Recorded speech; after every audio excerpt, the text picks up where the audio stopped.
Without this game reserve, there would be no confinement for the elephants, and this slaughter would be unnecessary. But in reality, without this game reserve, there would be no elephants left at all. The land would long ago have been claimed by farmers and ranchers. If elephants are to survive, their numbers will have to be carefully controlled. These are the unlucky ones.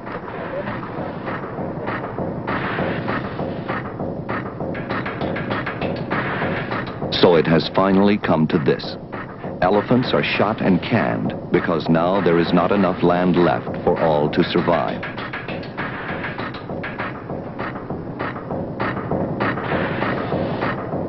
One may wonder how David Livingstone would react if he were here today. After all, it was only 150 years ago that the great explorer ventured into what he described as the limitless expanse of Africa. The profits from these culled animals are only a small part of a successfully run game reserve. The Kruger Park has come face to face with the harsh realities of modern-day conservation in a fast-changing world, and its continued existence is the reward.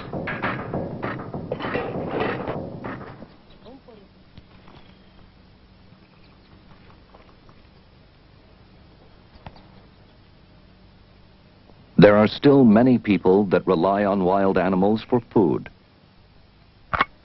As technology improves, the hunter's advantage over his prey grows, and the animals become increasingly scarce.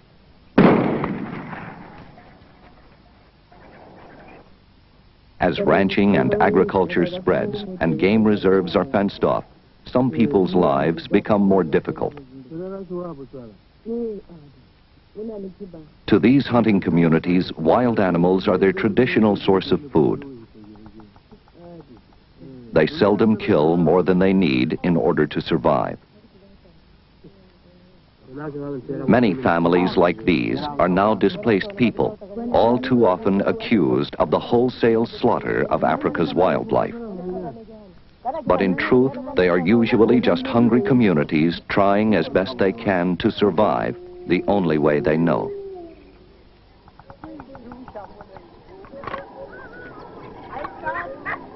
As more people become better equipped with modern weapons, animals have less chance. The early Europeans that came to Africa pioneered the destruction of wildlife. Now, commercial poachers, equipped with high-powered rifles and four-wheel drive vehicles, contribute to the destruction of what game remains. Man can now easily penetrate the remotest of areas, places that just a few years ago were inaccessible to him.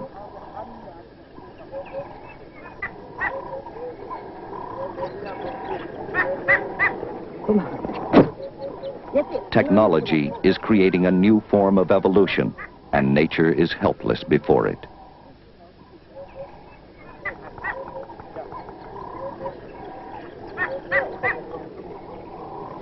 Once most of the animals are dead, the cycle of destruction for the ecosystem begins, and the professional poachers move on.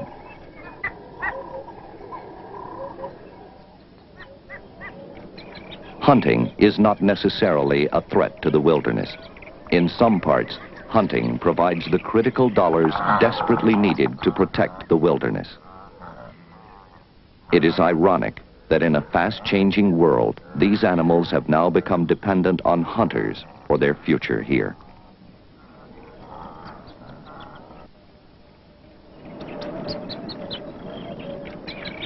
Africa has always been the realization of a hunter's dream. Big game hunting is now an effective way of protecting the wilderness. The success of big game safaris is based on simple dollars and cents.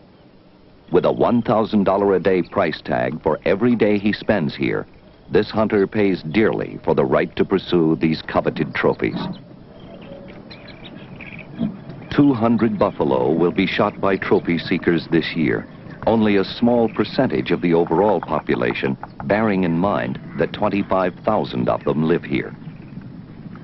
Trophy hunters shoot relatively few animals. They spend most of their time in energetic pursuit of herds, trying to select the ultimate victim. In stalking wild animals here in Africa, you're looking for one particular animal, the trophy animal in the herd. You may be stalking hundreds or thousands of animals. And this is why you must close to within a few meters to get a better look, to pick out this one animal. Because you will only select one from the herd, and you may have to track them or stalk them for hours during the day. It may take you a whole day to pick out the one animal from this huge herd. Hunting concessions are substantial areas of land, usually bordering national parks, and are leased by independent safari operators. Some concessions are almost as large as the reserves they adjoin. The animals can move freely between the totally protected game reserves and the hunting areas. For game reserves, hunting concessions provide an effective buffer against human encroachment. The constant presence of the safari operators discourages poaching. Without these areas, many more game reserves would be in danger.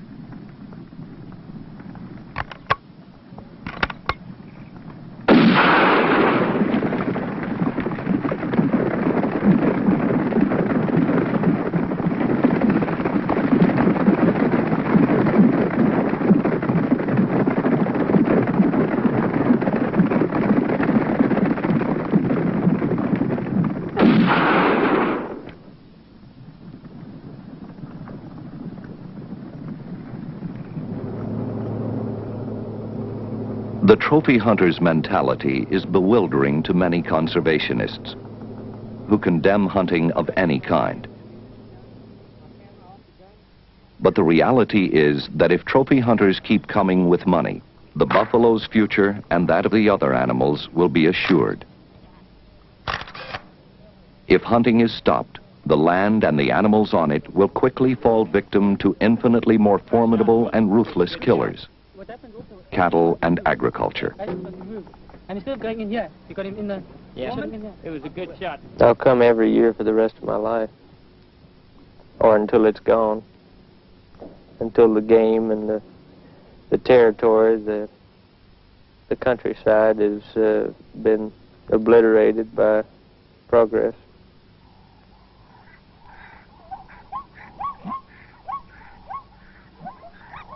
The African wilderness and all wildlife are now threatened. Over 98% of Africa's wilderness areas have been penetrated by man, and the list of endangered animals is growing longer every day. For many that a few years ago were common in the wild, extinction now appears imminent. In recent years, Herculean efforts have been made to save some of the more aesthetically pleasing endangered animals. As a last desperate resort, some species are moved to parks and zoos in Europe and the USA to give them a better chance. It is a natural human tendency to ignore the environment while paying attention to the rare and beautiful.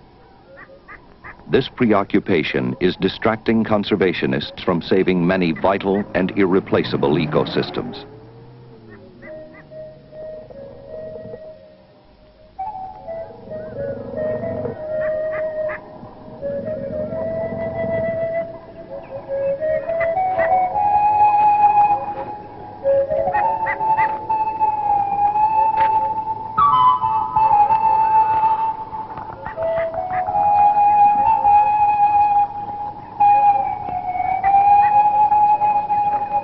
Sadly, conservationists have not responded effectively to the plight of these natural areas.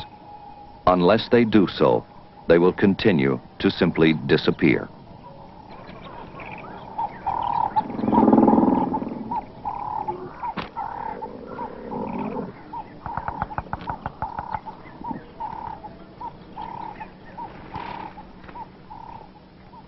Many wild animals, and indeed the wilderness itself, are now in great peril.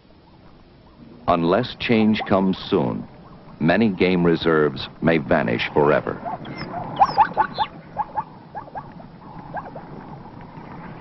The future of